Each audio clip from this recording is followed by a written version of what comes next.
Yeah, man, another dope documentary from Netflix, man. This one's called Daughters. Directors Catherine Everett and Angela Patton. Angela Patton, quick note, snap of fact. 2012, she gave a speech at the Texas Women's Conference about her program called the Father Daughter Dance, right? So yeah, back to the documentary. Yeah, so um number one, this documentary took a few years to do, more than 3 years. So the fact that they held the line, impressive. So I gotta give them kudos for that. And it's about the father-daughter dance. It's for girls who have fathers in prison.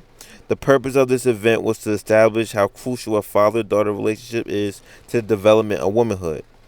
The first one was also hosted in 2007. So, back to the doc again. This took place in Richmond, Virginia. And the first thing that stood out to me was the prison system and how they kind of taking away visitation rights to me. Physical contact they're limiting. When visiting, they lowered some of the time in certain facilities to 15 minutes. In certain facilities, they also have screens and monitors you can like contact each other through, sort of kind of like a Zoom call, and you got to pay for some of these visitation rights, which is kind of crazy to me. You know what I'm saying? The fact that you got to pay it. And, like, looking at that, that kind of would drive, a man crazy, can't see his family, stuff like that. So, if that's what they doing, that's kind of wild. I wish they kind of went a little bit more into that. My personal opinion, what I'm saying? But that doesn't affect the documentary at all. So, yeah.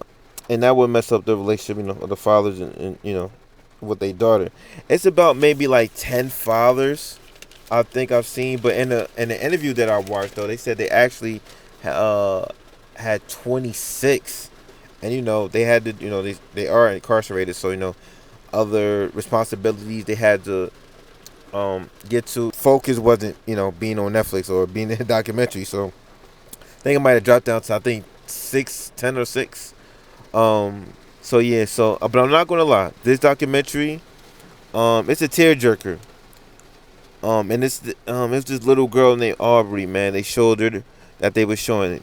That they documented her since she was 5 years old till about 8.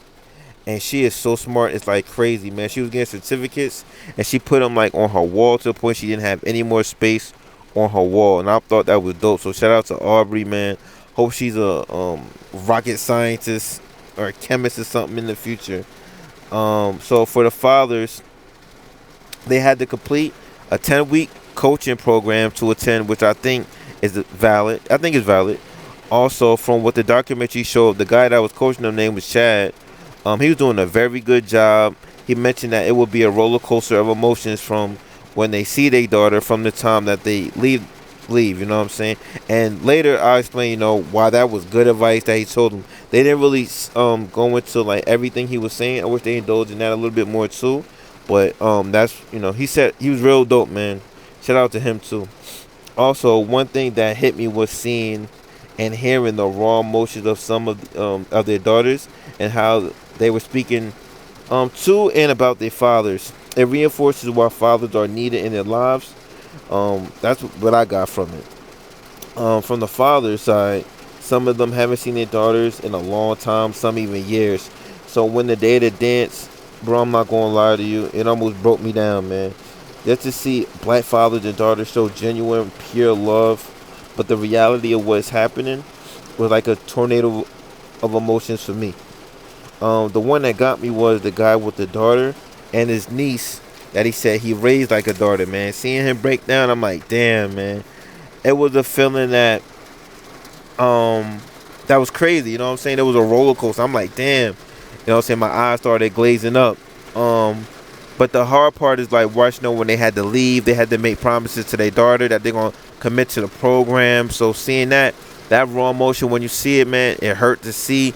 But it was good that people are trying to make some type of actual progress in the prison system. So it was like a roller coaster for me, man. But it was a very raw, intense, passionate scene. And that's one of the best moments of this actual documentary. And when they had to leave and go back, man, that's why I go back to Chad when he said it was a roller coaster of emotions. Because when no fathers had to see their daughters and their daughters crying because they didn't want to leave, I was like, damn, man. But because of that, showing that raw emotion, I gotta give this documentary a 10 out of 10. And plus, what happens to some of the dudes at the end is like, damn, bro. They didn't say what the men did, and I'm kind of glad at that. It wasn't the focus. The focus was the actual program. But one dude, he actually got 30 years, and I'm just like, damn. I'm like, what did you do, bro? Like, what the freak did you do? But this is a must see. Um, it's a definitely must see. I could recommend it. It's a tear jerker, man. Definitely emotional. Definitely need it. And it's called Daughters, man. Also check out Angela Patton, what she's doing. She got a few interviews, and she's having I believe she's going to have something. She didn't say, but I'm guessing that she's going to have something which you can contribute to help her actual program. In another interview, she said that she's going to have an impact campaign. So I guess they're getting ready for, because this thing probably is going to blow up, I think. And for a good way, I hope. You know what I'm saying? So shout out to them, man. But yeah, Daughters, man. Go see that.